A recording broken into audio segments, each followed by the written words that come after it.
குறுக்கு சிறுத்தவளே என்ன குங்குமத்தில் கரைச்சவளே நெஞ்சில் மஞ்சள் தைச்சு குளிக்கையில் என்ன கொஞ்சம் பூசு தாயே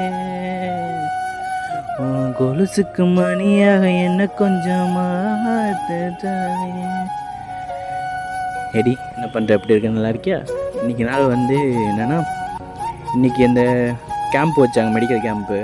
அதுக்காக வந்து இந்த ஒர்க்கர்ஸ்லாம் கூப்பிட்டு போயிட்டு அவங்களுக்கு மெடிக்கல் செக்கப்லாம் பண்ணிவிட்டு வரதுக்குள்ளே மதியம் 2 மணி ஆகிடுச்சு. அதுக்கப்புறம் வந்து சாப்பிட்டு அதுக்கப்புறம் சரி எங்கேருந்து படிக்கிறதுன்னு சொல்லிவிட்டு கொஞ்சம் நேரம் லிஸ்ட்டு போட்டுட்டு இருந்தேன். எப்படி எனக்கு கல்யாணம் நடந்ததுன்னா யார் யாரெல்லாம் கூப்பிட்ணும், இது அந்த மாதிரி லிஸ்ட்டு போட்டுட்டு இருந்தேன். கிட்டத்தட்ட ஒரு 200 பேர் வந்துடுச்சு என் ஃப்ரெண்ட்ஸ் லிஸ்ட்லேயே. சரியா, அதுக்கப்புறம் கொஞ்சம் நேரம் கம்பெனியில் ஏதோ ஃபார்ம்லாம் எழுதிட்டு இருந்தேன். அப்படியே இன்றைக்கி நாள் போயிடுச்சு. சரி, பார்த்துட்டு சேஃபாரு. Love you, miss you, bye.